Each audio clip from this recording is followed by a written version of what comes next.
Hello everyone and welcome to this Bright Blue event in partnership with Offshore Energies UK. So if you haven't heard about us, Bright Blue is an independent think tank and pressure group for liberal conservatism. We have 7 major research themes which are bountiful economy, clean environment, good lives, rewarding work, empowering government, just institutions and connected communities. If anyone wants to talk about this online, can you please tweet using the hashtag BrightBlue and CPC22, and to follow us at We Are Bright Blue. So first, I'm just going to introduce the speakers, and the way this is going to work is each of them will give sort of a 5 or 6 minute speech, and then we will open up to the floor and do a Q&A. I'll remind you later, but when you do ask a question, we have a microphone going round. I know it's a small room, but it's mainly for the live stream, so people at home who are watching the video later will be able to hear your questions. So moving on to the people speaking, to my left we have Benet Northcote, who is the Deputy Chairman of the Conservative Environment Network. To my right, we have Professor Jim Watson, who is Professor of Energy Policy at UCL, Director of the UCL Institute for Sustainable Resources, and Research Director of the FCDO Climate Compatible Growth Programme. And then finally, to the left again, is Will Webster, who is the Energy Policy Manager at Offshore Energies UK. Apologies that Andrew Bowie wasn't able to make it, unfortunately had emergency childcare commitments and had to pull out. But I'm sure we'll have a great panel nonetheless. So the key questions, I'm not going to go through all of them, but what this discussion will be about is about, can increased domestic production of oil and gas provide more secure, affordable and sustainable energy in the near term as we make our transition to net zero by 2050? So Benet, if you would like to start us off. Well, thank you very much, and it's a pleasure to be here with Bright Blue. For those who don't know who or what Conservative Environment Network is, we've been around for about 10 years, and we were set up to really foster a conversation right across all wings of the Conservative Party, if I can put it like that, and not to talk about the environment and green issues, and not let these existential challenges be a subject that was solely to preserve the Green Party and the Labour Party. And there's something that actually Tories should be able to talk about as well. And so it's been encouraging to see how well actually the team have managed to do to build that up. So it's been very satisfying to see it. Look, I think there's quite straightforward answer to the question, which is, if the conversation is around, reducing our reliance on authoritarian actors and foreign states and our dependence, there's only one way to do that and to tackle this question, and that is to reduce our dependence on fossil fuels. I don't think it's a very sort of binary position for me. I don't think there's much nuance in it. That is a huge job. We are still staggeringly dependent on fossil fuels. Something like 85% of all our homes are heated with gas and gas boilers. 40% roughly of our electricity across the year is reliant on gas. So it's not going to stop any time immediately, but if to get our independence, we're going to have to walk away from that. And other things is, the honest truth is there is a finite supply of gas in the North Sea, which is anyway heavily weighted to oil. So this is not going to keep pumping for ever and ever and ever for us. And other solutions, such as fracking, I think are highly, highly questionable about their deliverability, whether they can begin to deliver anything like the volumes of gas that have been promised for it as a solution. So we are in a situation where we've got a big problem, and we want to not be dependent on these fuels, and we're going to have to make some radical changes. But the good news is that we can absolutely do this. And in fact, in the process of doing this, we will have a much better, more efficient, cheaper energy system. First thing we need to do, obviously, is diversify our supply. And that does mean moving to more renewables. I mentioned the figure of electricity that comes from gas over the year, about 40%. There are days, of course, when there's much, much less than that, because there's so much solar and wind on the system that is going onto the grid, so that amount of gas is massively reduced. And I think we have to be very honest that we do need to be looking for an electricity system where gas is only used occasionally combined with carbon capture and utilisation technologies, just for dispatchable power for those short moments when we need it, when the wind doesn't blow and the sun isn't shining, and there isn't enough battery storage as well on the grid. So this will be a declining amount of time that we actually need it for there. There's some very encouraging moves happening right now. There is something called REMA, which is the Review of Electricity Market Arrangements, which is a consultation which the government put out. Kwasi Kwarteng launched it when he was still at Bayes, which paints a very, very compelling vision of an electricity system for the country, which is fully renewable and is a wonderful sort of blend of smart technologies and demand management across the system, all operating to provide energy security at really affordable prices. You know, one thinks about the way the system can work. You've got, I always think it's frustrating that my freezer at home, you know, sits at a sort of 5 degrees, I think. Why can't overnight, when electricity is much cheaper, why can't that freezer take itself down to, say, -20? And then, you know, during the day, just turn itself off and just let itself gradually warm up again, right, until -5. Why can't we have devices working in more intelligent ways? And we, you know, the vision is going to be, the change in the way our home systems work is going to be as fundamental as the change from fixed line telephony to mobile phones. That's the way to think of it. Okay, this is it's a positive and it's an exciting thing for the way that the future works. Nobody ever says, gosh, I don't want the new Apple iPhone. Everyone says they want the new Apple iPhone. You know, I want the next stage of smart technologies. Heat pumps, amazingly effective at heating homes. Literally, they're like a magic machine for the unit. You can put sort of 1 unit of energy in, and then it just takes energy out of the air to heat your home. They're like fridges in reverse, right? So they're just brilliant things. So we're going to see a lot of that, which is that. And then we talk about offshore. You know, there's going to continue to be a large offshore industry. Andrew Bowie, who was meant to be here today, was a key champion of something we worked on, which is floating offshore wind, which we'll probably talk about, I'm sure, which is, you know, a lot of excitement in the North Sea around the potential for floating offshore wind technologies. So that is going to be very exciting. And you know, there's also going to be a lot of jobs in decommissioning everything that's in there at the moment as well, and that sort of thing. So it's going to be there. The other side of it, so we've talked about diversifying supply. The other side is reducing demand. And I think, you know, there is a certain shyness around this, that somehow we can't talk about demand reduction and using less and being more efficient with what we've got. Clearly, you know, energy efficiency and insulation in people's homes has got to be a priority. You know, right now we are in a situation where there is a major war happening in Europe from an authoritarian, basically fascist, okay, who's invading another country and holding the world to ransom on energy supplies. And we're being shy about sending people a text message saying, do you know what, you might not think about making sure you've turned all your lights off right now because the grid might go down, right? Compared to the kind of hardships that's going through the rest of continental Europe and for the poor souls in Ukraine, this is nothing. But we've got a government that's sort of somehow afraid to do this. We must be absolutely unashamed about saying, yeah, demand management is a thing.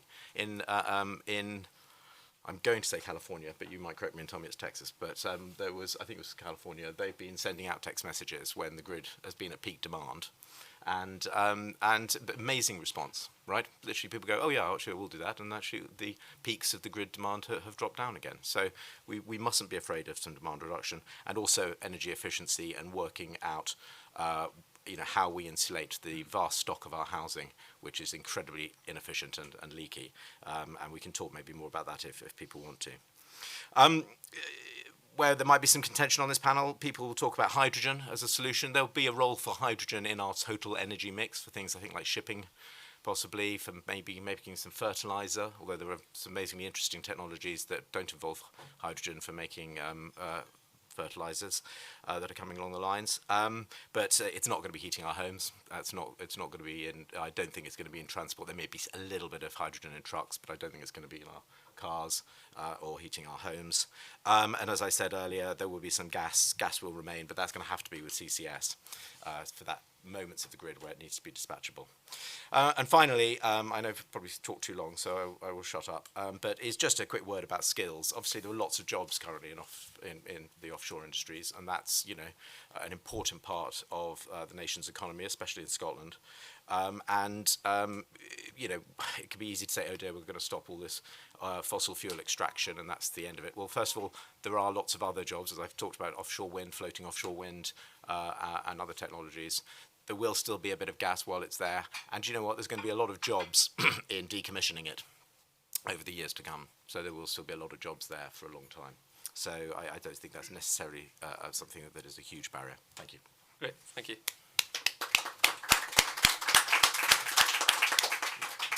Before we move to the next speaker, I just have one question I wanted to ask you. You mentioned sort of one of the goals of Conservative Environment Networks, and something you've seen over the last decade is bringing together all parts of the party and, you know, making energy and environment forefront of the entire party. Have you seen a big difference when you started, you know, 8 to 10 years ago to now? I feel like only recently has the transition been sort of the environment being sort of a left-wing thing, and now everyone realises it can be a conservative thing, and it's something that we all need to care about? So it's a really interesting question. I mean, the answer is, of course, the Tories actually have the best and longest legacy on this subject. You know, and you can go back to the Clean Air Act, right, and clean water. This is a subject the Conservative Party have always been leading on. And of course, it was Margaret Thatcher who, very famously, was the one who put climate change onto the world's agenda. The reason we have the IPCC was because of Margaret Thatcher. You know, the reason we have the UNFCCC process is because of Margaret Thatcher. So let's not forget, and when we talk about Thatcher's legacy, let's really understand what her actual global legacy actually was, which is really positive. What happened, I think, to the Tory party is post-1997, a misconceived hatred of onshore wind happened, and the Tories basically had very little that we did agree on after the 1997 defeat, and in that time we found ourselves, the only thing that lots of Tories could agree on was that they didn't like onshore wind turbines. So they then all started campaigning heavily, saying, oh, well, that must mean that climate change isn't real. And so a branch of climate skepticism got in, which was funded by dark forces, frankly, who were funding and sowing doubt in our system. I think all we did was enable people to find that real Toryism, which is a love of the planet and of nature and countryside and beauty and all the things that we think is great about our country. And so I think that's been the journey, really. Great, thank you. I'm sure we'll end up discussing that again later. Jim, would you like to speak next?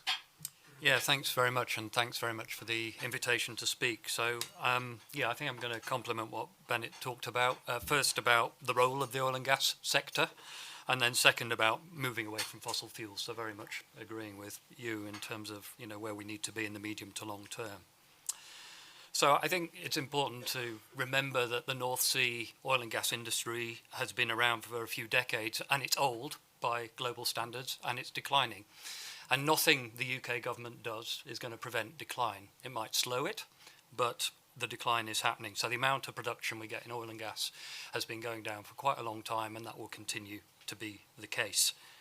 And as partly as a result of that, we are now, as many of you will know, a net importer of energy, an importer of oil and gas. We weren't always like that. So between 1980 and about 2005, we were a net exporter of energy, mainly on the basis of our oil and gas industry. But that isn't going to change unless we transition to a low carbon economy. There's a possibility of being a net exporter under a low carbon future, but certainly not under a fossil fuel dominated future. Just its basic geology and economics. So currently we're about 60% import dependent for gas, which is why we discussed that more, and 25% for oil. Surprisingly small, but that's what the data says. But in both cases, they're both plugged into international markets. So what we do in the UK is not going to do a lot in terms of changing price. Many of you in the room will probably know this already, but I think it is worth saying it again, that whatever the UK government does to license more oil and gas fields, fracking, production of oil and gas in any form in the UK, it's not going to shift international prices and the prices we pay as businesses or as consumers. So, don't advocate for new production on the grounds that it's going to help people's bills, because it really won't. In principle, there is an argument to say that in some cases the carbon footprint of oil and gas production in the UK could be better than some other countries. But again, the evidence is mixed. So if you look at oil, actually the Norwegians produce oil with much lower carbon footprint to we do. On gas, we're probably amongst the lower ones, especially when you compare it to imported gas via ship, because that has a particularly high carbon footprint because a lot of energy is used in the supply chain. But it's still important to remember, whatever way it's produced and wherever it comes from, that oil and gas is still being burned and causing emissions, carbon emissions, and in some cases due to leaks, other greenhouse gas emissions. And until we can capture and store those emissions, that part of the emissions is dominant. So when we talk about production emissions, it's really important to remember that that's still a minority of the emissions from the supply chain of oil and gas. I think the other point is that although we potentially could expand oil and gas production and still live within our carbon targets. The Committee on Climate Change actually said earlier this year that they couldn't say definitively whether it would be able to be done or not. And that's partly because we don't really know what the consequences would be of more production in the UK, depending on the price. It sort of assumes, though, that somebody somewhere else is going to produce less if we produce more. So if you look at what the International Energy Agency said, who look at the global picture, they basically said if we're going to meet net zero, stay well below 2 degrees globally, then we shouldn't as a world be producing new oil and gas fields. Current production, we can just about do it, but new oil and gas fields should be out of the question. So if the UK is doing more, the basic assumption is somebody else is doing less. So somebody is phasing out their oil and gas production more quickly to enable us to do more from a climate perspective. So as I said, I think the real solution, like Benet, is to move away from oil and gas and fossil fuels in general. And I think many of those measures to do that are also going to help security. They will also help with bills. Benet's already mentioned, the shift to some renewables, which are much cheaper than certainly generating electricity from fossil fuels now. And the main challenge, as you said, is actually reforming the markets so that the consumers, whether they businesses or households, get access to the cheap renewable price. The way our market works doesn't allow that to happen at the moment. At the moment, gas sets the price. So that market reform agenda that you mentioned, Benet, is absolutely essential. And there are probably things to do you can do in the shorter term, renegotiating contracts, which the UK government wants to do, European Union has agreed to do as well, could help that in the short term. So I think the more we can do to accelerate the shift to renewables, other forms of low carbon energy, the better. I think the government said some good things, and the announcement on onshore wind recently is really, really welcome. That will be there'll be less barriers to that, but it really needs to happen quickly. I think, like Benet, I would say the big hole in government plans, and I'm going to be less polite, is energy efficiency. So we've had basically 10 years of failure on energy efficiency in terms of policy. We were doing really, really well until about 2012. Then we had the Green Deal, and then we had the Green Homes Grant, big flagship policies to help householders insulate their homes, both of which spectacularly failed because of poor policy design and implementation. And we really need a package, and it should have been announced by now to help people. And I'm not just talking about people on low incomes. All the evidence shows even people in the middle class, people on moderate incomes, on upper middle class incomes, are not going to insulate their house unless there's some form of help in terms of finance, in terms of skilled installers, in terms of independent advice. So all of these things need to be done. And I think the final point, just returning to the question about building energy resilience away from authoritarian actors, that I just want to end on, and maybe we can come back to this in questions, is that moving away from fossil fuels clearly is what we need to do, but we do have to be careful that we don't build in new dependencies on authoritarian actors as we move into a low-carbon economy. There are materials used in some of our low-carbon technologies which are highly concentrated in certain areas of the world. So as we move in that direction, I think a strategy for ensuring that the UK is not overly dependent on one source and one supply route for those materials is just as important as a strategy at the moment to ensure that we have a diverse approach to sourcing, for example, natural gas as we move through that transition. I'll leave it there for now. Thank you. Great. Thank you.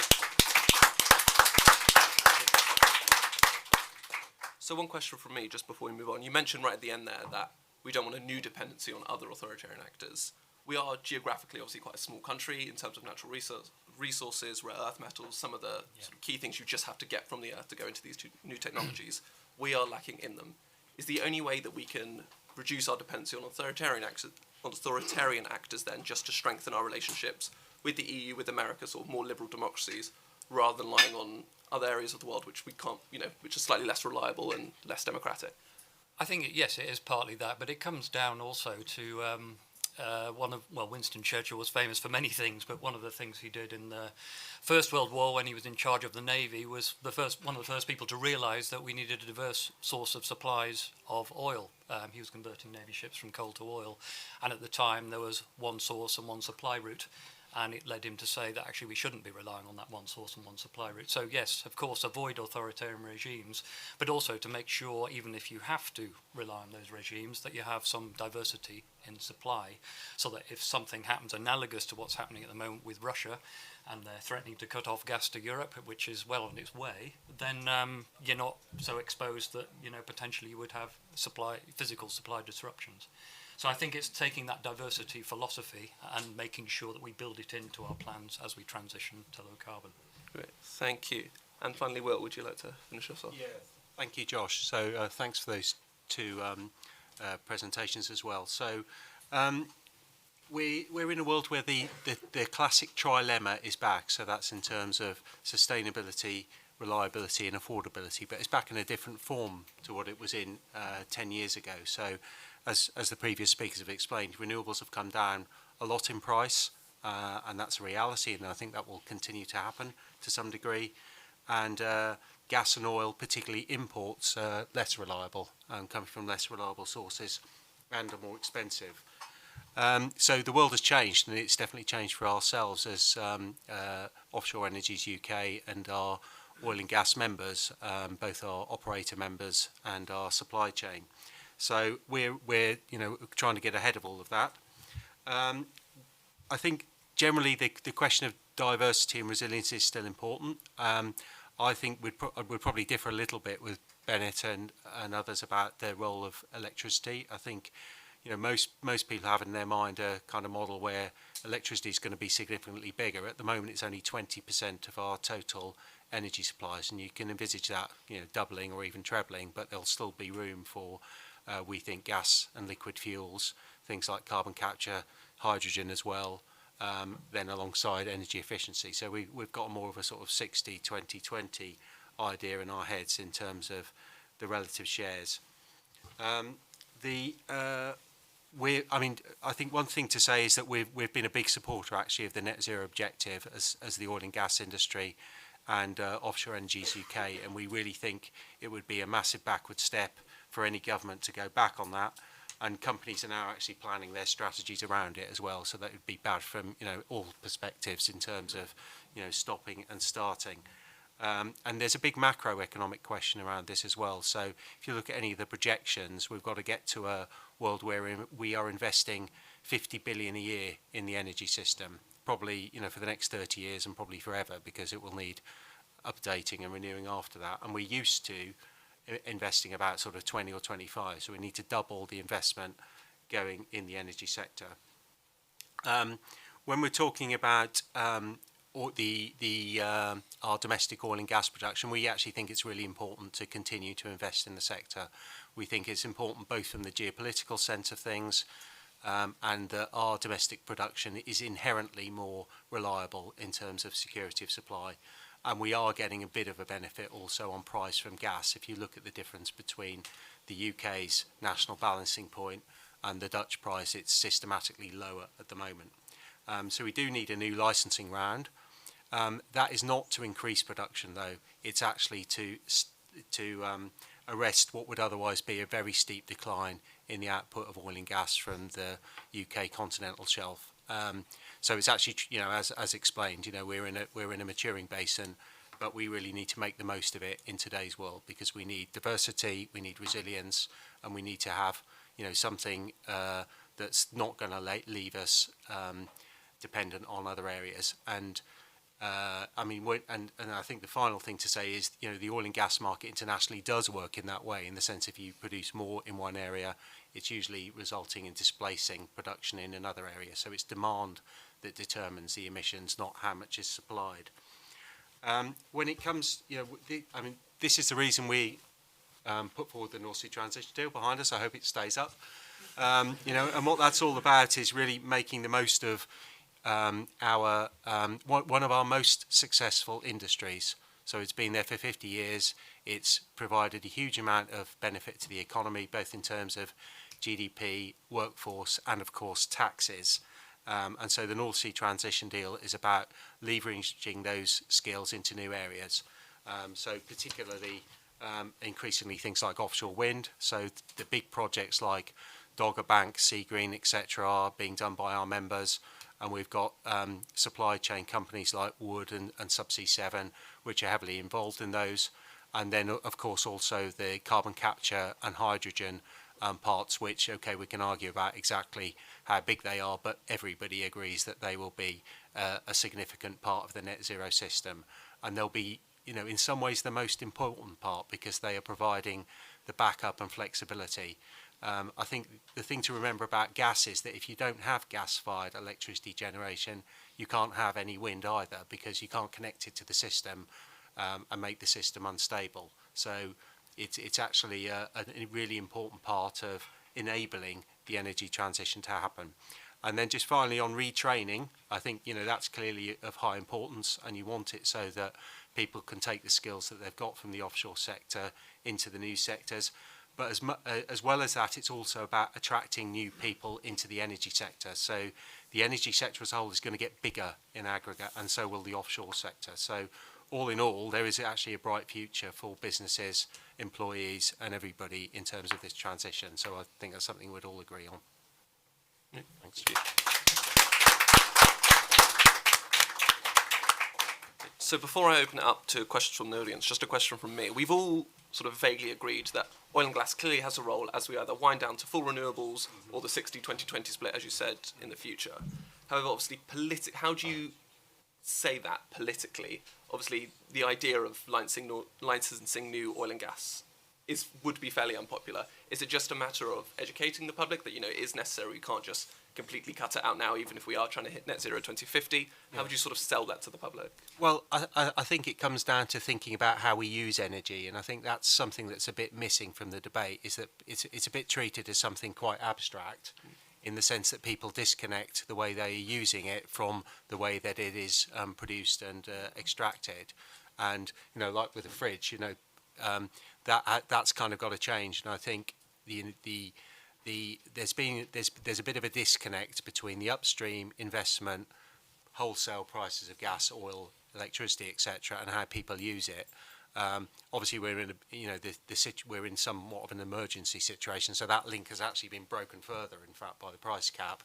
But what we need in the medium term to get back to a system, and more of a system where people understand where it's coming from, what they're using, when they are using it, and that's probably the biggest thing we need to overcome, actually. Great, thank you.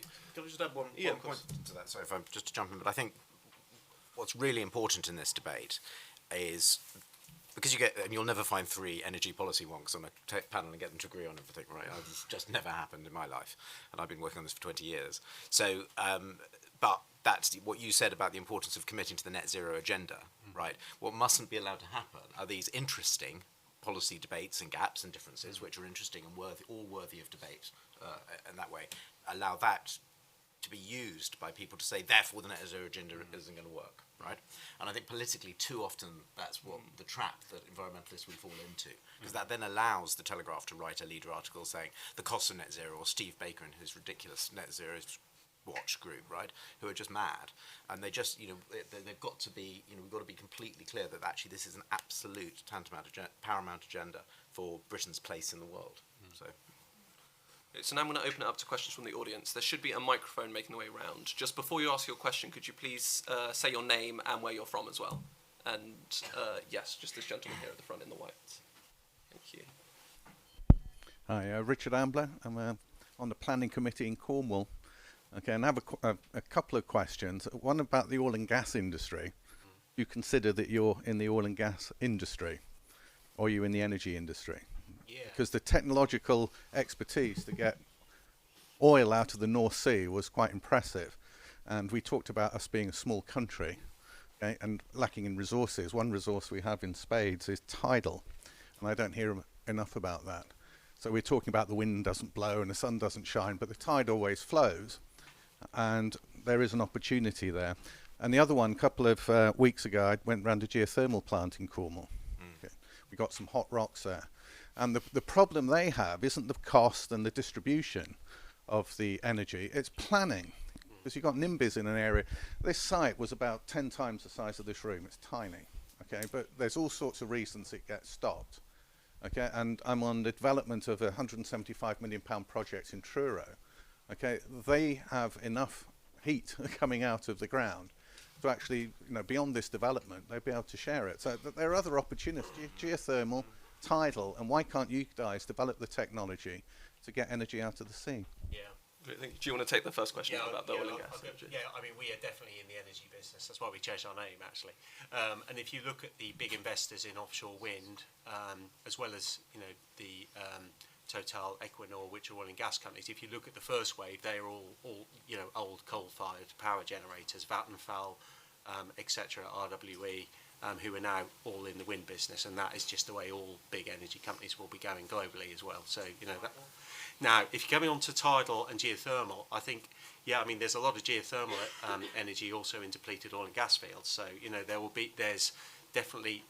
is definitely an area that needs more attention. And I think the more that we are in this new world, actually, of a different type of energy trilemma, I think those alternative technologies will be things that start to be looked at seriously. And as you say, you know, planning is a big issue. I'm not a particular expert in that area, I have to say, but we need to find a way to speed up these things, because also from the electricity grid's perspective, so if we want to go to a big electricity grid system, you know, we've got to have to double, treble the size of electricity grids. I mean, there's a situation where they can't even build new houses in southwest London, let alone put in heat pumps. So, you know, all of that needs to be massively accelerated. Jim, do you want to sort of talk a bit about planning? You mentioned you will welcome some of the changes that were announced sort of last week. Yeah, I mean, clearly planning has been an issue for a number of technology areas, particularly offshore, onshore wind and solar as well. I mean, I think I'm all in favour of planning reform, but it really does need to mean that local communities have a say, and actually that there are benefits that flow to the local communities when things get developed. I think, you know, my experience of working in this area, which is quite a few years ago, is that, you know, often developers are seen of coming from the outside. The benefits go to them. There's maybe some added benefits to the community, but nothing in terms of, you know, like some utilities are saying, well, if you live near our plant, you can get lower price electricity, or there's some sort of shared ownership model. These things are common in some other European countries, but we haven't got that same tradition here. So I think if we have reforms, that should be the direction it goes in, to really explore how you get those local benefits. And then on tidal, just a short word on that. I mean, we have had quite a lot of research and demonstration projects on tidal. Lots of different technologies have been tried. We had the Hendry Review under Charles Hendry, ex-energy minister, who looked at the bigger lagoons, such as the one in Swansea Bay. The issue is that, you know, they're still either not mature enough, or the costs are very high. So Swansea Bay costs, you know, in terms of the subsidy they need for many decades, was going to be very high. I mean, clearly, given the prices now, that price of that subsidy probably wouldn't look as big now as it did when Hendry did his review. So I wouldn't rule it out, but, you know, we do have to recognise that, you know, we would have to pay to introduce them into the mix. It's not going to be a cheap thing to do. Do you have anything to add on tidal or planning? Or No, I think the only thing I'd add on tidal is that it's the difficulty as well is for most of the projects, they're very unique to the particular tidal range of where they're being built. And so essentially you're developing solutions that then aren't replicable, right? So you can't then take all that learning and go and do it somewhere else, because it's just a very different engineering project. So it's even more expensive in that way. So we'll do another round of questions. We'll do one or two questions, or two or three rather questions, sort of in a row. So this gentleman, just sort of in the back left there. Thanks. Josh Burke from the London School of Economics. You've all touched on the issue of tackling the demand side, and I think most people in agreement it's a bit of a no-brainer. It's got high job multipliers, low deadweight costs, deals with a sector that's hard to reduce emissions from, deals with fuel poverty. But what do you really think is driving the lack of political action on there? What's really making it's an issue that policymakers don't really want to touch? Thank you. And then next question, this lady here at the front. Hi, I'm Tess Colley. I'm a journalist with Ends Report. I just wanted to go back to the point Benet made about the history in the Conservative Party, where you had a bit of a problem with the climate scepticism line. I was just at an event with Steve Baker, the mad group, as you called them.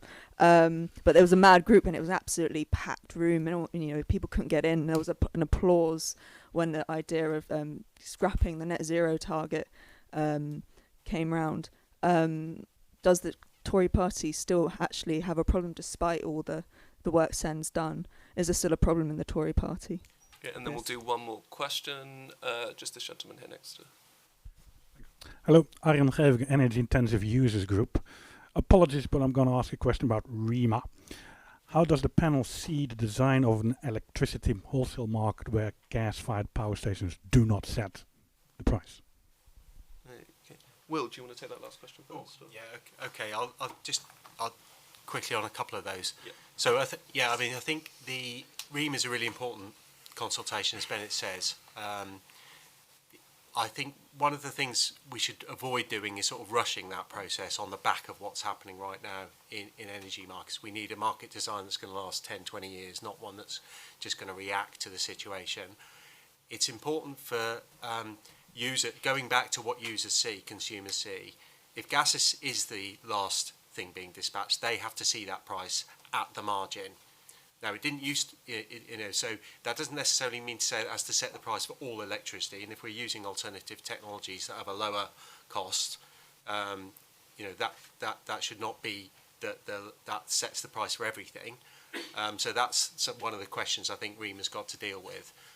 But that then goes on to the consumer side as well. So what do consumers see? They might have to see a kind of increasing block tariff or something like that. So I'm really keen on kind of a consistency between how the upstream part is managed and the downstream. So that's my answer to that question. And don't rush it is my point. Energy efficiency is a bit on the same track actually, because I think for years we had a situation where we had the lowest residential gas prices in Europe for about 20 years, and we had a 5% VAT rate on that. And so that's one of the reasons you end up with not the right incentives to improve the housing stock.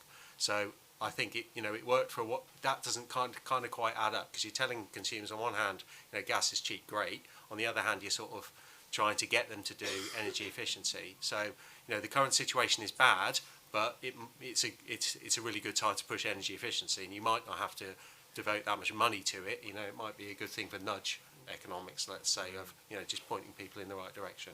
Yeah, Benet, do you want to take Tessa's question sort of about the Tory party, and is there still a problem? How do we deal with that? Is it the Tory party itself? Is it voters? So yes, if I may, though, can I just quickly on the other two, and then we'll come on to that. I think on energy efficiency, actually, I should say I think the government's in a sensible place on this right now, because I think one of the issues has been this desire to create schemes which will magically do it all. Right, and actually what we're discovering is those schemes are virtually impossible to design, and actually having a more incremental approach to it in policy terms is, I think, the right one. This is also linked to skills.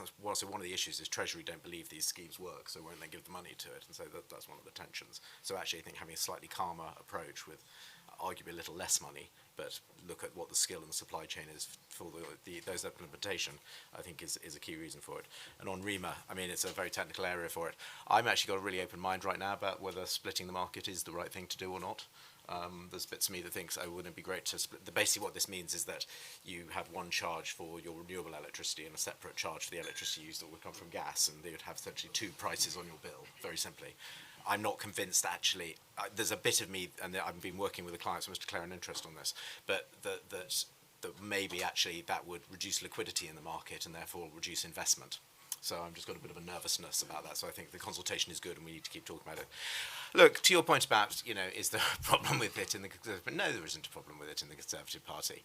I think we have friendly disagreements, which we as a party in which we will have different views on these things. The Conservative, Environment Network caucus of MPs is in excess of 100 MPs, right, who have signed up, who are committed to it.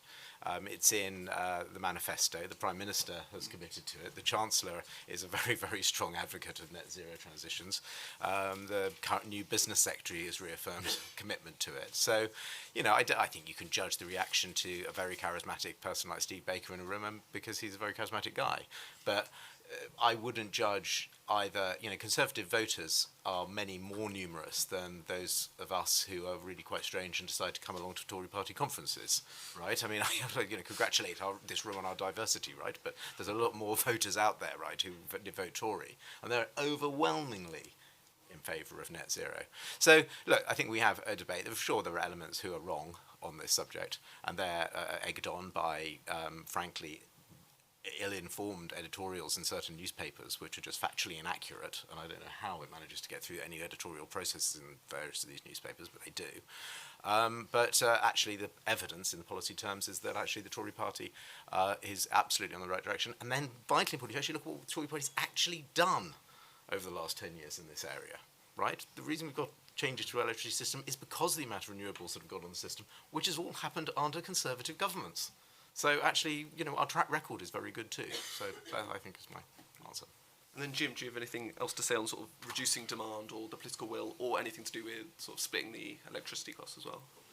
Yeah, I think on the demand side, I mean, I don't think this is a nudge issue, frankly. I think it does need some major intervention. I mean, just to repeat what I said earlier, a lot of the evidence shows even when people are able to pay and prices are high, they will prioritise other things for their spending. You know, there are some interesting things you can do to try and encourage them to improve energy efficiency when they're doing other home improvements, such as extensions and loft conversions and that sort of thing. But again, the levers aren't there. I mean, I've seen, you know, through successive governments, Conservative and Labour, often a nervousness about this policy area, because it's, well, how do we encourage millions and millions of people to do the right thing? Whereas if you're talking about the supply side of the energy industry, you can get a few people in the room and talk to them directly and do a deal or pressure them to do this or that. So it is inherently more difficult. And I think at the moment there probably is a reluctance to be seen to be telling people what to do, you know, because that fits with the philosophy of the current administration. I agree with Benet. I mean, you know, we ought to at least give people the tools to do what they can and maximise the reductions they can. But there isn't really a different course of action than, you know, providing people with a lot of help, and it does involve building up that supply chain and skills because you know, things that have gone wrong in the past.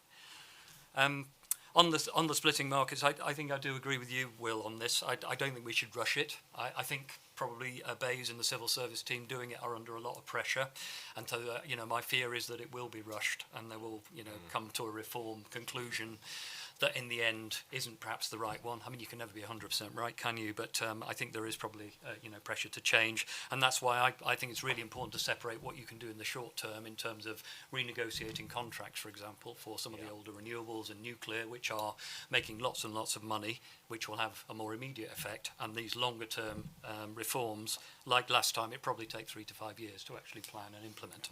So I think you're talking about that kind of timescale to do it. I think the idea of splitting markets is an intriguing one. Some of my colleagues, particularly Michael Grubb at UCL, is working on this. But, you know, frankly, it's a work in progress, working through all the options. And there are some other ideas out there, such as locational pricing, which the National Grid seems to like. So I think, you know, similar to others on the panel, I'm not sure about which option is going to be right, but the idea of being able to provide consumers, whether they businesses or households, with direct access to the low-cost renewables, that's really what you want to achieve. And the question is, well, what's the best way to do that? And I think there's probably a bit more work to do before we arrive at the answer. Great. Okay, so the next round of questions. Yes, the gentleman just at the back, and then the person just in front of him. Thank you. Nick Muller, Executive Director of the Aldersgate Group. You all talked about the lack of progress on the demand side. What's been the political blocker?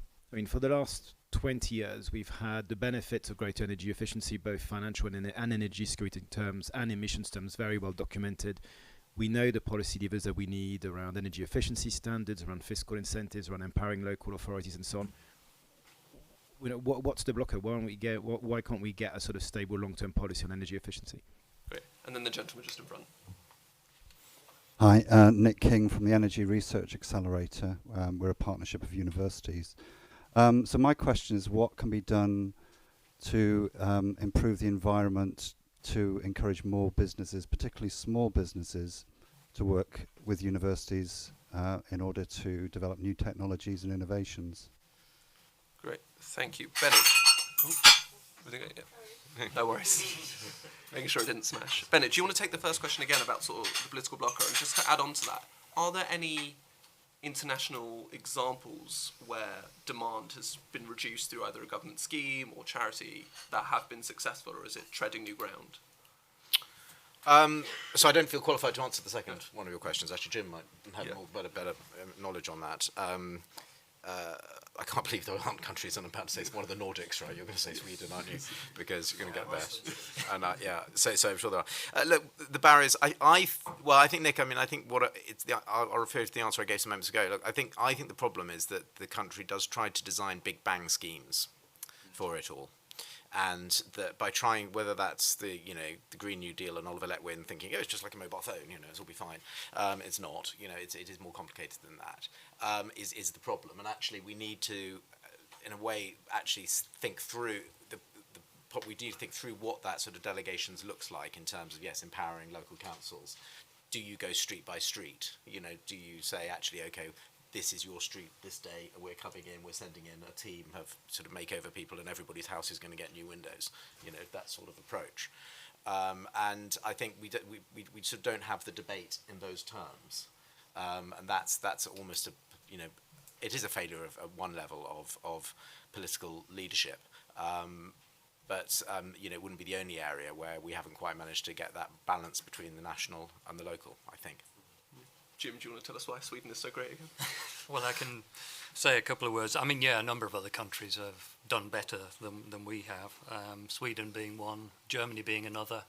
I mean, in Germany you can get access to finance at much lower interest rates. I mean, when the Green Deal discussion was going on, I mean, one of the big issues there was that it wasn't an interest-free loan. It was, whatever percentage at the time was seen as very high compared to normal borrowing costs. So that was one of the barriers.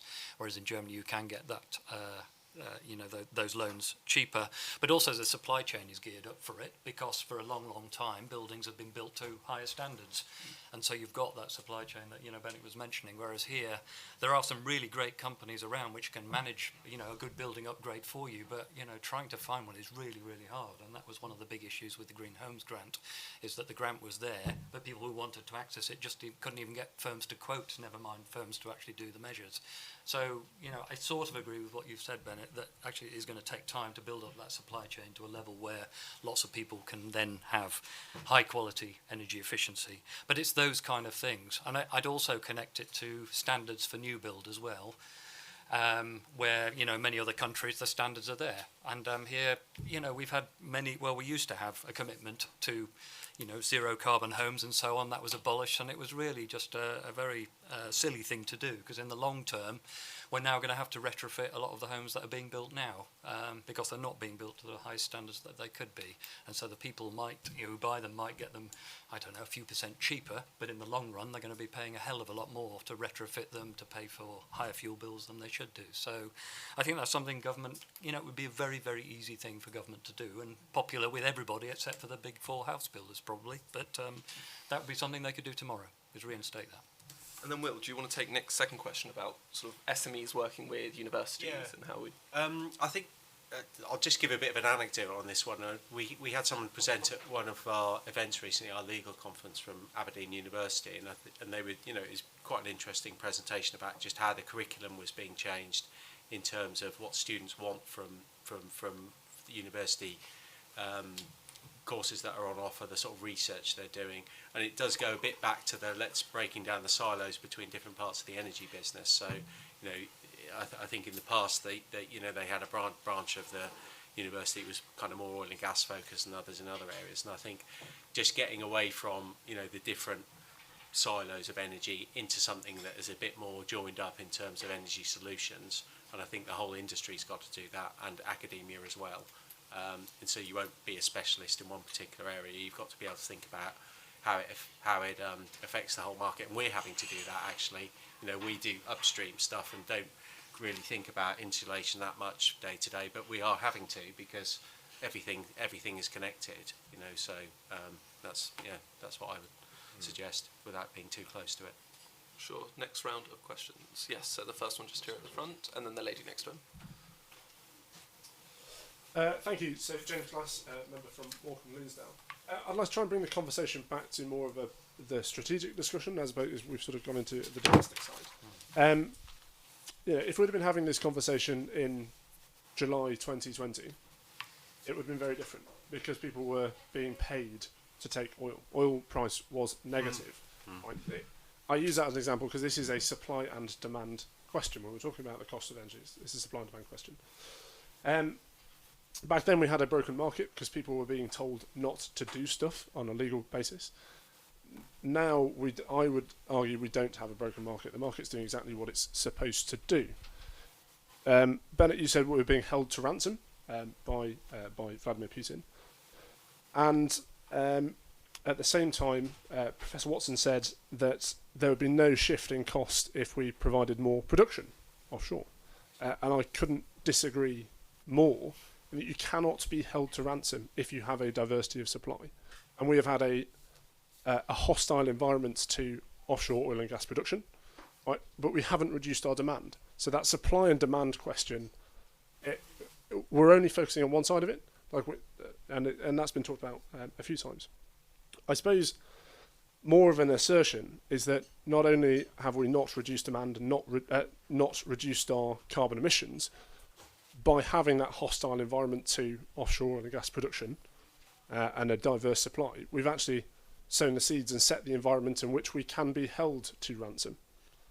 So, how much recognition is there within the green lobby and within the anti-oil and gas lobbies out there that they've got blood on their hands in Ukraine, an awful lot of it, and it was both foreseeable and foreseen that this war was going to come, and without an alternative and without a strategic backup, we're exposing ourselves to it, and we continue to do so every time we talk about not producing oil and gas. Like oil and gas, wars aren't fought with sunshine and wind. Wars are fought with diesel and blood, and without it, we will always be exposed to that.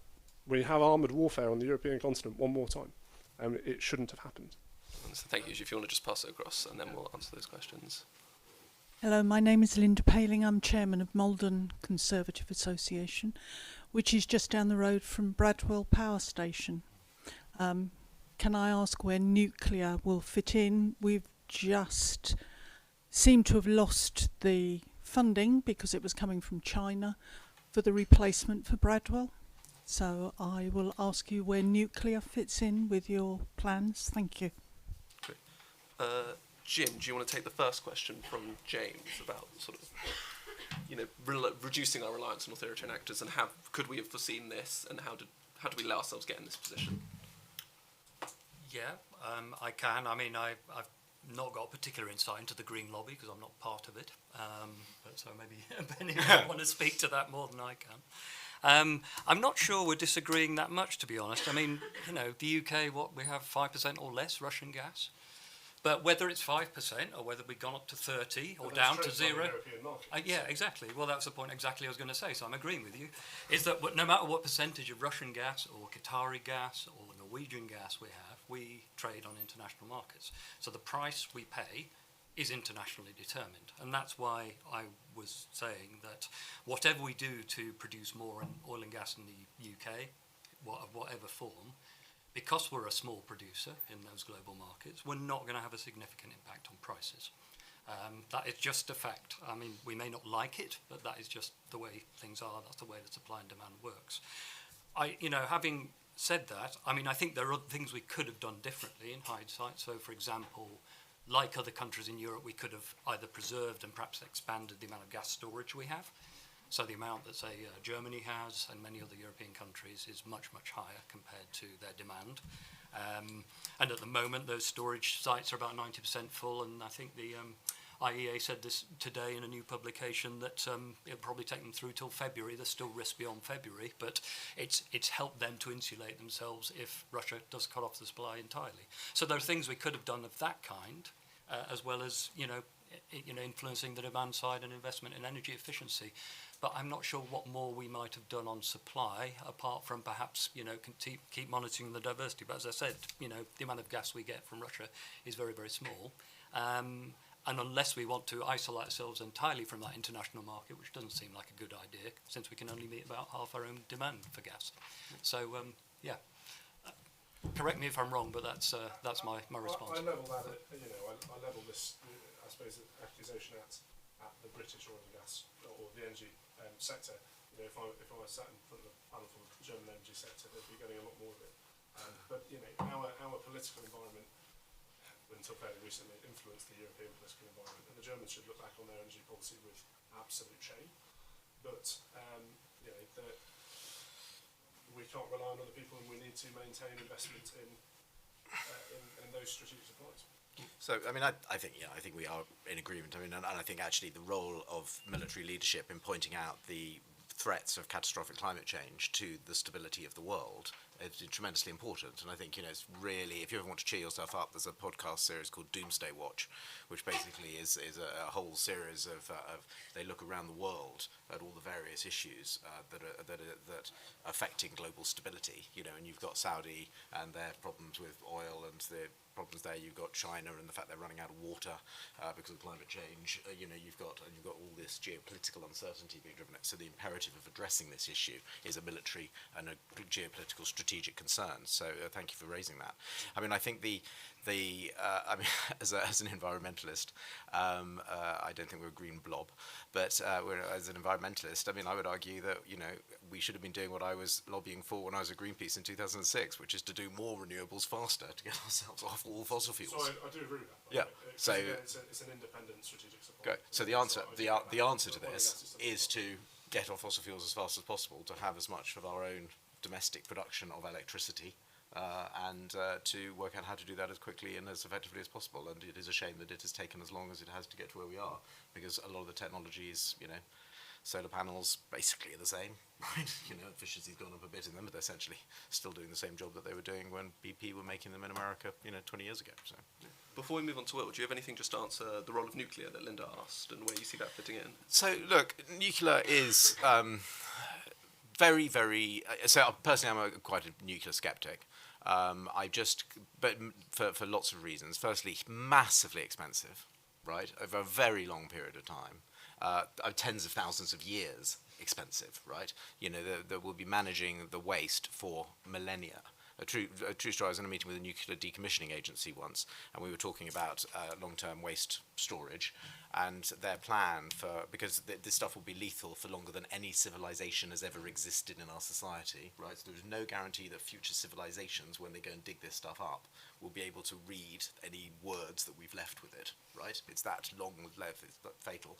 And their idea was that they'll build this, you know, deep repository, and then the final warning, you know, having done things, will be literally models of people falling over and dying, right? That's all they could get to try and warn future intergenerational civilizations about this stuff. So I think it's very expensive and it's very slow to build. And I just think in terms of the problems we've got, we're not going to get there. And, you know, it's because of that expense, there's just cheaper and simpler things to invest in now in the UK. So if you look at, say, battery storage, you know, I've got a client who's, you know, about to start investing in, you know, in 1 gigawatt level battery storage, right? So about a gigawatt of electricity sitting there ready to go. So we talk about dispatchable power. Well, they're going to deal with, you know, there's complicated things like inertia in the electricity system. And they say, well, we can help with that because we can just turn our batteries on in a heartbeat, which they'll charge up overnight with offshore wind, floating wind turbines, you know, all night. So there's going to be there is a shift coming. So yeah, I'm a bit of a nuclear skeptic. And Will, do you have anything to add to either of those questions? Not so much on nuclear, but I think, you know, remember we're not talking about increasing the size of the oil and gas sector, but avoiding a sharp decline in it. And it would be even worse, you know, if we're reporting 80%, that would have, you know, we're a big enough gas consumer in the European context for that to have an impact on the price. So it's kind of what's your counterfactual. It's not compared to where we are, it's compared to where we would be as a big 80% gas importer. So that's why we think it's so important. It's a big hedge, if you like, against sort of geopolitical trouble, and it's inherently more reliable. And just finally, when we talk to our colleagues in Germany and the Netherlands, they're pretty horrified by the idea that we would, you know, prematurely close the North Sea, because if we need more, there's less Norwegian gas, oil, everything for them. Everyone wants Norwegian oil and gas, and we're talking about it, you know, literally being sort of 3 or 4 miles away from where we would be producing it. So, you know, that seems to be a little bit mad, to coin a phrase. So, you know, you know, I think it's important to see our investment in the remaining bit that we've got in the North Sea in that context, and that's why it's so important to us. Great. Thank you. So the next round of questions. Yes, this gentleman at the back, and then the woman just in front of him. Yes. Hi, thanks. My name's Robert. I'm a local councillor, but before that I spent 40 years in the oil and gas business, so I have to declare an interest there. Some questions that come from that. You say that gas is internationally determined. Well, gas is not terribly mobile, and in the early days of the North Sea, our contracts were an agreed price with an escalation on PPI plus, so we did have control over the price. Why can't we do that again? A question on storage. Storage may be in Germany. I was talking to somebody who's trading that gas. That doesn't necessarily mean that it can't be used and transported over here, because it was a question of who owns it. Maybe I'm unclear on that, but if it's in a German storage, that doesn't necessarily mean it's owned by the German government.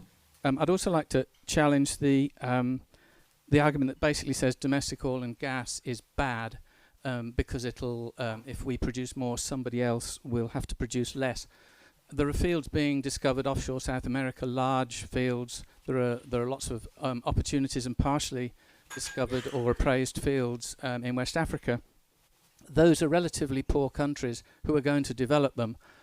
I would subscribe to the demand side argument because if those fields are developed, which I suspect they will be, then nobody else is going to turn them back down. Your control is on demand. So therefore, just using that argument to essentially prevent development in the UK seems to me a bad one. Thank you. Great, thank you. And then the lady just in front of her. Charlotte Eager, I'm Sterling Clack manager, but so Scottish with an interest in oil, but also I was a journalist for many years and sort of still am sometimes. So my theory really is on, my question really is on messaging, and it's to do with use as well as production.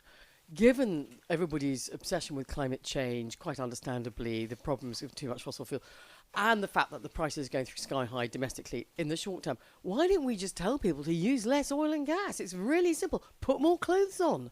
Now, I'm Scottish. I was brought up in a cold house. There's a woman my husband and I saw on telly being interviewed about a year ago. We call her Cardi Woman, and she is the essence of the problem. She said, I know something's gone wrong. I have to have my Cardi in the house. Wear a woolly hat if necessary. If you want to save the planet and you want to get your bills down, just use less stuff. Why can't we get that message across? Great, thank you. Bennett, do you want to take that last one from Charlotte? I mean, of course, there's famous, I think whenever a politician attempts to tell people to put clothes on in their home, there is immediate pushback to that. I think there is definitely more that needs to be done in terms of educating on what temperature actually is a comfortable temperature at home. That actually there's more about actually what thermos, 20, 21 degrees, this is a perfectly acceptable temperature to be living in, right? You don't need it at 24 or 26 degrees on your thermostat, and there's things like that. So there's many steps to be taken, and actually then there's an awful lot that can be done in terms of having boilers set up correctly, so that they, we don't, we've banned the tumble dryer at home. We've got racks up. I have personally, but for that reason, I think there is it gets into the whole question of behaviour change and that sort of thing. I think it's going to be very hard politically to actually sort of tell people to wrap up warm in this country. But as I said earlier, when it came to demand management and managing peaks of demand over this winter, if we do have any sort of particularly tight moments, then we should be prepared to send messages out to people saying, please go around the house and turn all your lights out, turn as many lights out as you can right now. Please do, if you're thinking of using washing, please don't. Can you use it tomorrow morning? These are messages that we should be prepared to tell people. But I think a politician who stands up and says, why don't you knit a hat? Whenever Edwina Currie says things like that, she tends to get a lot of stuff thrown at her.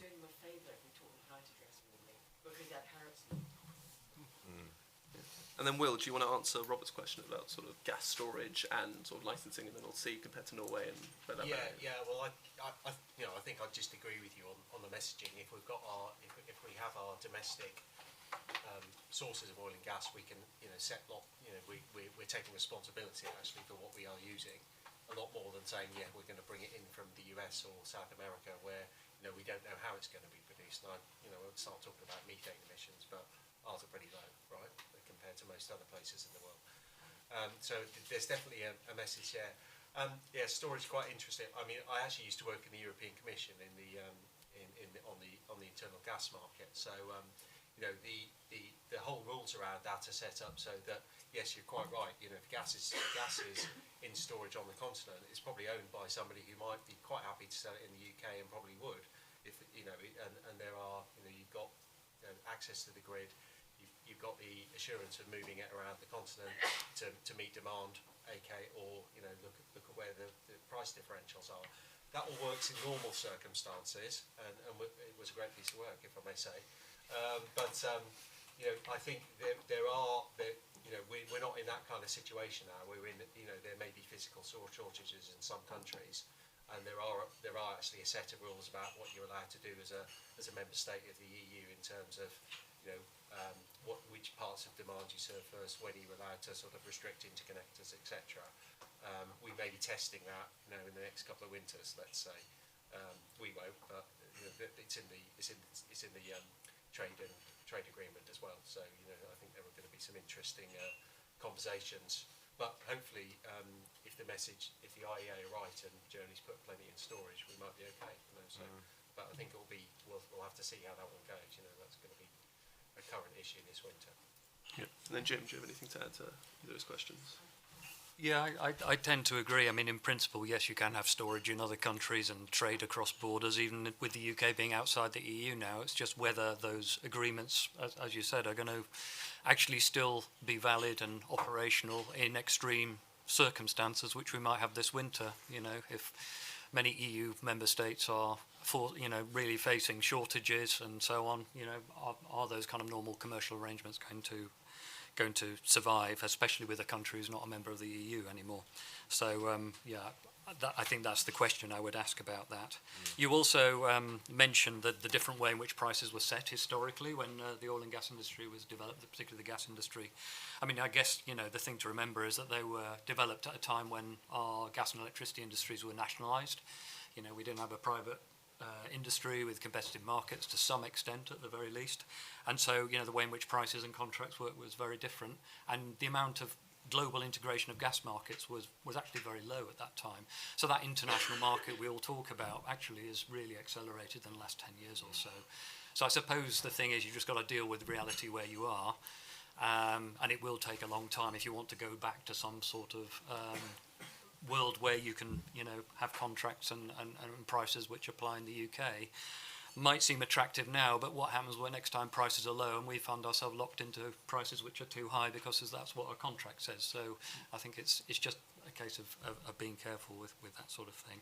So I'm not sure how much we could do to change that, at least in the short term. Thank you. So just in the interest of time, I think we'll do the last round of questions and then sort of closing comments. So does anyone, yes, just the lady in the back first, and then the gentleman just here. Hi, thank you. I'm a Conservative councillor on Aberdeen City Council, and a lot of my friends work in oil and gas, indeed most of the city do.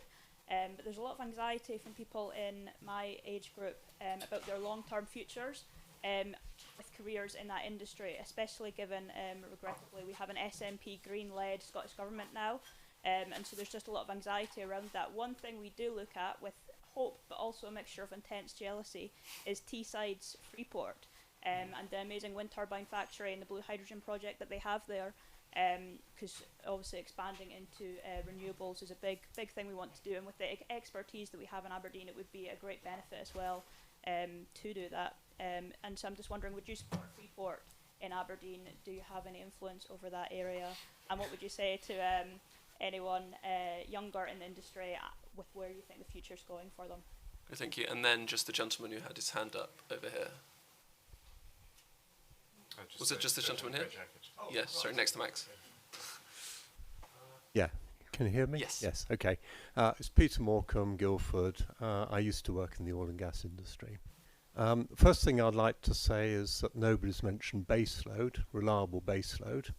That can't be provided by renewables at the moment alone. Today we're using about 60% fossil fuels for energy generation, quite a bit of nuclear, and the rest renewables. So base load needs to be addressed, and at the moment the only viable alternative is to have fossil fuels, unless we suddenly ramp up nuclear power. Okay, that's the first thing. Second thing is, politically, we're trying to get people to move away from gas boilers to heat pumps. Gas boilers, probably the vast majority of people in this country in households, normal people, will have their gas boiler, and it's worked very well for maybe 10, 20 years, no problem at all. We're asking them to move over to heat pumps.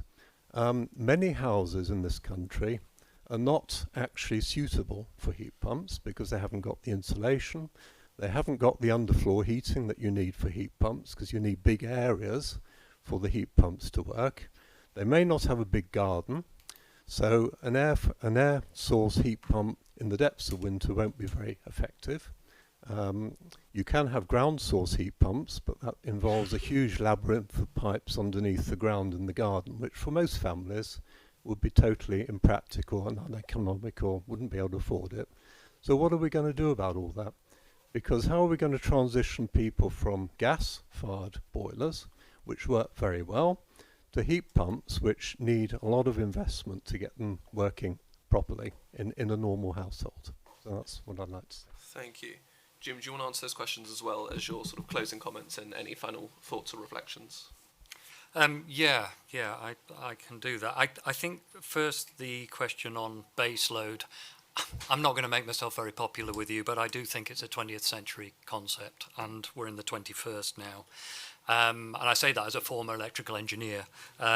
We can run our power system differently. I mean, yes, we need to balance supply and demand. The technological mix of the power system we have now compared to what we had in the 1960s is hugely different. Technologies are changing all the time. But I think the real key we need is flexibility rather than something which is always on.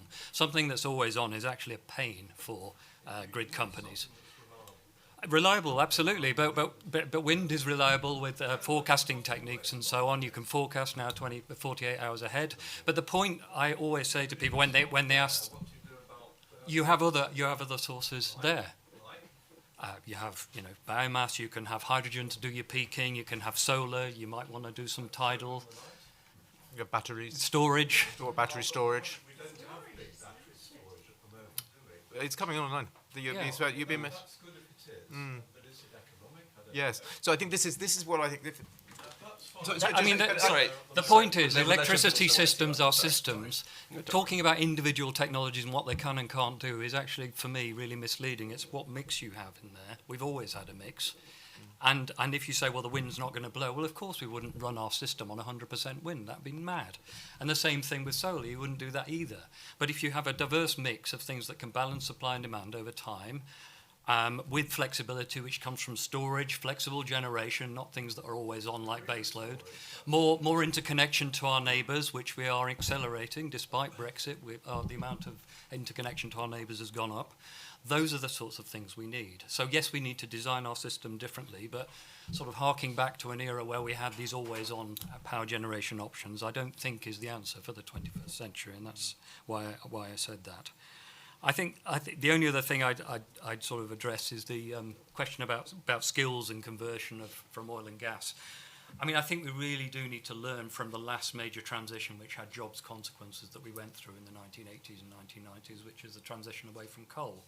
So, my family come from an area, and if you go back a few generations, a lot of them were working in coal fields.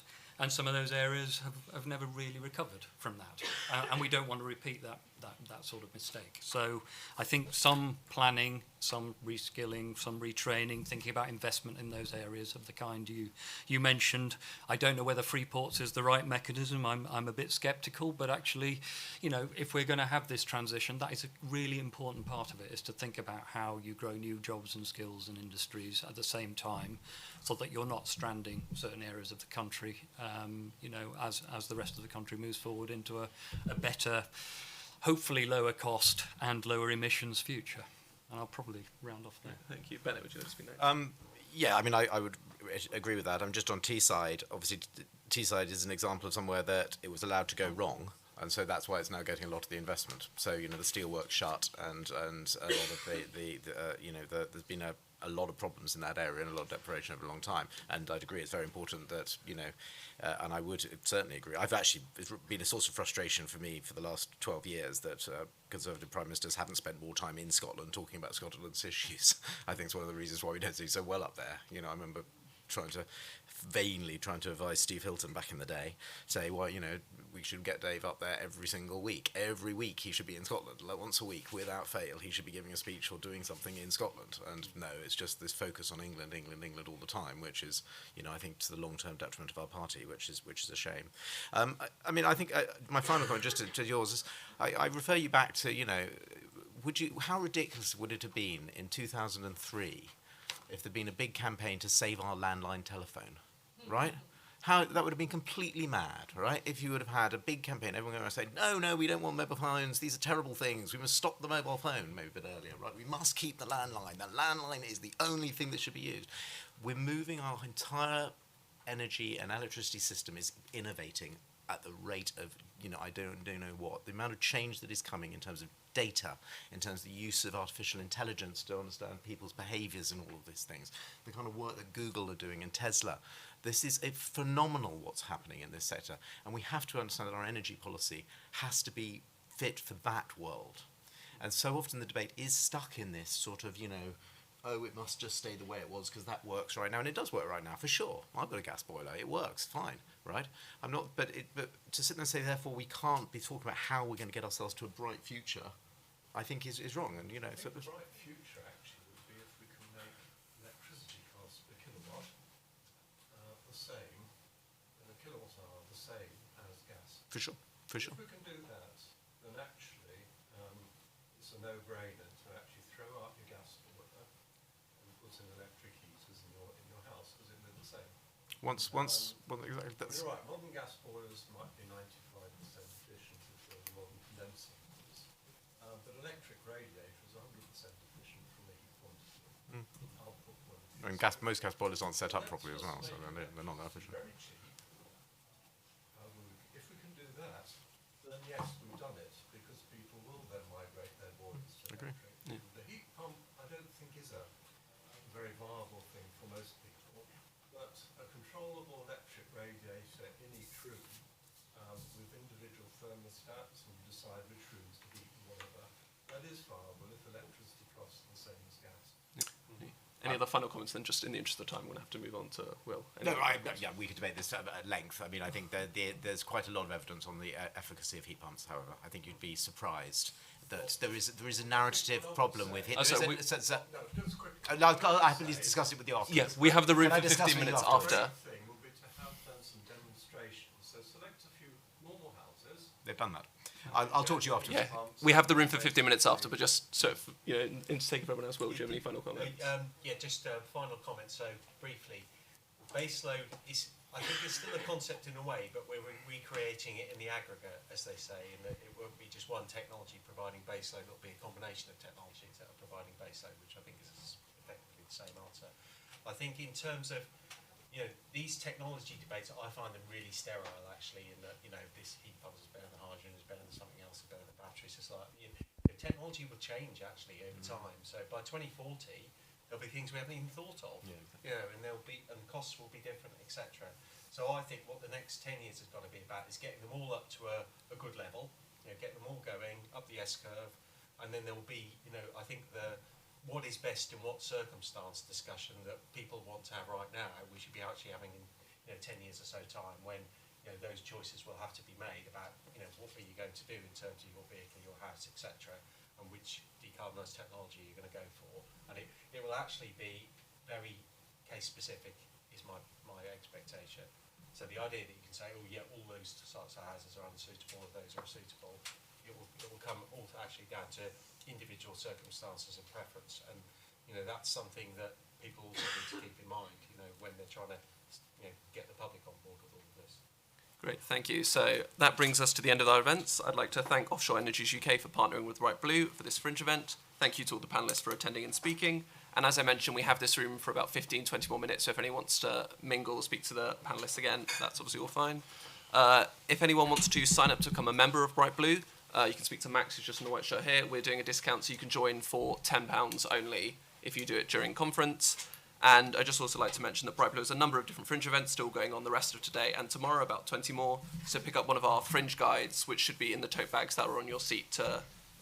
Please do attend any of our events. And thank you all for coming, and hopefully see you at another event.